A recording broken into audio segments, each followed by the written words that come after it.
V3 news ప్రేక్షకులకు నమస్కారం. నేను మీ జ్యోతి సాగర్. ప్రకృతి మానవ మనుగడకు జీవనాధారమైనది కనుక దానిని దైవ స్వరూపంగా భావించి మన పూర్వీకులు చెట్టును పుట్టను రాయిని రప్పను కొండను కోనను నదిని పర్వతాన్ని ఇలా సమస్త ప్రాణకోటిని దైవ స్వరూపంగా చూసుకుంటూ పూజిస్తూ వస్తున్నారు. ఇదే మన భారతీయ సంస్కృతిలోని విశిష్టత. ప్రకృతిని పూజించడం మన భారతీయ సంస్కృతిలో భాగంగా నాగుల చవితి నాడు విషసర్పాన్ని కూడా పూజించి మన శత్రువును కూడా ఆదరిస్తామని అర్థం. నాగుల చవితి రోజున నాగదేవతలను పూజించే వారికి అష్టైశ్వర్యాలు సిద్ధించాలని కోరుకుంటూ V3 న్యూస్ ప్రత్యేక కథనం. మన దేశంలో ఒక్కో చోట ఒక్కో విధంగా నాగుల చవితిని జరుపుకుంటారు. 2 తెలుగు రాష్ట్రాలలో కూడా నాగుల చవితి సందడి అంతా ఇంతా కాదు. తెల్లవారుజాము నుండే భక్తుల సందడి మొదలవుతుంది. దీపావళి అమావాస్య తరువాత వచ్చే కార్తీక శుద్ధ చతుర్థిని నాగుల చవితి పండుగ అంటారు. కొందరు శ్రావణ శుద్ధ చతుర్థి నాడు జరుపుకుంటారు. నిశితంగా పరిశీలిస్తే అందులో భాగంగానే నాగుపామును కూడా నాగరాజుగా నాగదేవతగా పూజిస్తూ వస్తున్నారు. హిందూ పురాణాలలో నాగుల చవితి గురించి ఎన్నో గాథలు ఉన్నాయి. దేశమంతటా పలు దేవాలయాల్లో మెలికలతో ఉన్న నాగేంద్రుని విగ్రహాలు కనిపిస్తూ ఉంటాయి. ఈ నాగుల చవితి నాడు నాగేంద్రుని శివభావముతో అర్పిస్తే సర్వరోగాలు పోయి సౌభాగ్యవంతులవుతారని భారతీయుల నమ్మకం.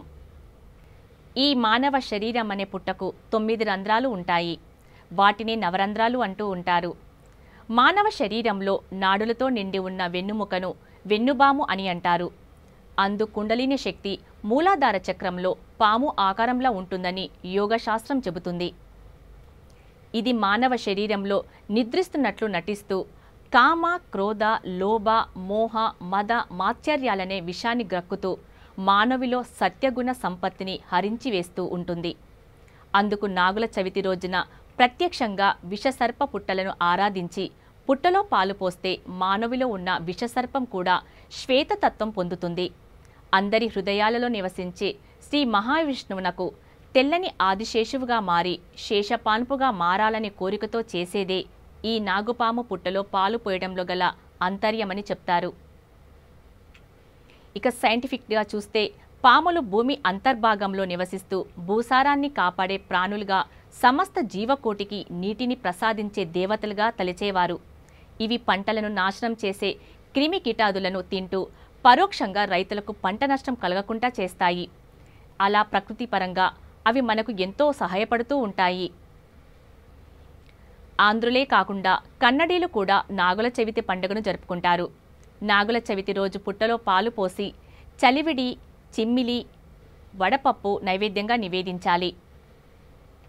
పాము పుట్టలో పాలు పోసేటప్పుడు ఇలా చెప్పాలి: నడుము తొక్కితే నావాడు అనుకో, పడగ తొక్కితే పగవాడు కాదు అనుకో, తోక తొక్కితే తోటివాడు అనుకో, నా కంట నువ్వు పడకు, నీ కంట నేను పడకుండా చూడు తండ్రి అని చెప్పాలి. పిల్లల చేత ఇవి చెప్పించడం ఎందుకంటే వారికి మంచి అలవాట్లు నేర్పించడం ముఖ్య ఉద్దేశము. మనలను ఇబ్బంది పెట్టిన వారిని కష్టపెట్టేవారిని క్షమించాలి అని తెలపడం ఇలాంటి నేర్పడంలో ఉద్దేశము. నాగుల చవితి రోజు పుట్టలో పాలు పోసిన తర్వాత బియ్యపు రవ్వ లేదా పిండిని చుట్టూ జల్లుతారు. ఎందుకంటే మన చుట్టూ ఉండే చిన్ని చిన్ని జీవులకు ఆహారాన్ని పెట్టడం అన్నమాట. భారతీయులో చాలా ఇళ్లలో ఇలవేల్పు సుబ్రహ్మణ్యేశ్వరుడిని ఆరాధ్య దైవంగా పూజిస్తారు. అందుకే చాలామంది నాగరాజు, ఫణి, సుబ్రహ్మణ్యం, సుబ్బారావు వగైరా పేర్లను తమ పిల్లలకు పెట్టుకుంటూ ఉంటారు. ఇది ఈనాటి కార్యక్రమం. మళ్ళీ మరొక కార్యక్రమంలో కలుద్దాం.